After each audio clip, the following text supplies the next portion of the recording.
Special reporter Amooti Omubalanguzi ku kyenda mu mukaaga ttonyeza 3 Fama. Olunaku lwaleero njagala kuwayamu ne Bajjo tuwayemu ku nsonga z'aba artist ne ba promoter mu Uganda. Soko mbulire ensonga ya promoter weerandani ne Alien Skin bategeeragana batya. Promoter weerandani yali apangisa Alien Skin bakola kibaita terms and condition mpulira okurespectinga contract yaabwe. Kati kyajja kityo okubanga Alien Skin yagenda okuyimba erandani ate Pallaso n'asigala. Alien Skin yali clear n'abaganzi sijja kuyimba singa Pallaso akola ki gyali.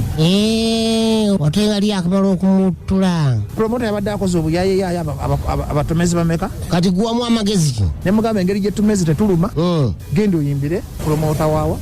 Weerandera n'agenda. Bangamba naawe wali otandise okuyimba naye ng'okuba abantu amalusu. Ebyo ebimu ku byannemesa okuyimba ndabika bubi nange saagala kweraba. Wasembadde okuyimba? Twakola kolabo n'amiri sengeno n'esigale wa Kasumaali saagala kuddamu jjuwuliriza kwa nafulaatinga nnyo.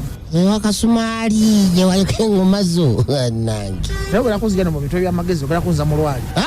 Tuli serious wali tetugenda kuba lwali tetugenda kuva ku mulamwa tugenda kubeera kweno ensonga yennyini. Kati Alien Skin ne Pallaso ani star? Alien Skin ye star ko Pallaso. Leka naawe. Who is a star? Star?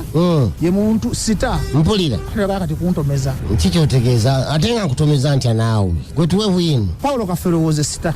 Ate Chameleon. Chameleon is a star. Lema Namakula is a star. Waiki Benda. Yotabanga kotasembera na bayimbi. Leka ate naye okusiriwala kati omulabira mu kifaananyi ki. Namugamba omulimu gwe gw'omukulu kusala nviiri.